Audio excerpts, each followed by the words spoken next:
One of the major factors in our offering and our offers is timing. And here's a lesson I learned on a promenade alongside a beach in Spain, and it was confirmed by the expert in persuasion as far as I'm concerned, Professor Robert Cialdini. It was fascinating to see the beach barker at work.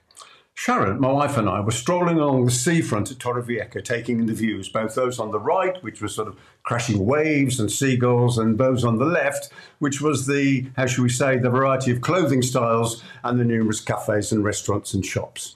Now, outside one of them was a barker, a handsome young man trying to persuade passers-by to stop, take a look at his proffered menu, perhaps even agree to be led to a table for lunch.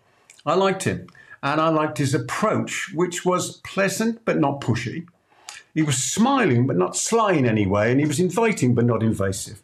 After a bit of a stroll, taking in the sun and breathing in the salty air, Sharon and I decided a coffee and a snack was probably a good idea. So where else could we possibly go than the cafe promoted by the young man? And we did.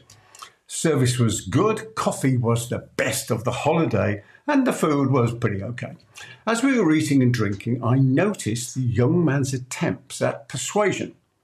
When we'd finished and we were leaving, I approached him and had a very interesting conversation with him. I wanted to know his conversion rate, so I asked him, out of every 100 people you asked to come into the restaurant, approximately how many actually do? And he immediately replied, about 20, he said. I was really surprised. 20% is an amazing conversion. But thinking about his approach and having watched him for a while, I realized that 20% was probably about right. We carried on talking. He said, I'm very soft in my approach. And why is that, I asked? Well, he said, many of the tourists are here for a week or two. And if I upset them on the first day, then they're going to avoid me for the rest of the time that they're here. They'll avoid me. They'll take a special different route to avoid having a conversation with me. Very astute. So here are the insights I got, and you have made more of them.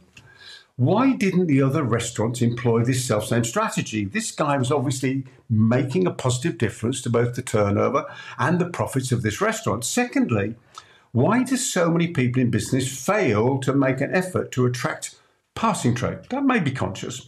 And thirdly, how many people actually realise, as Professor Robert Cialdini told me in a conversation together in London, the right offer at the wrong time is the wrong offer.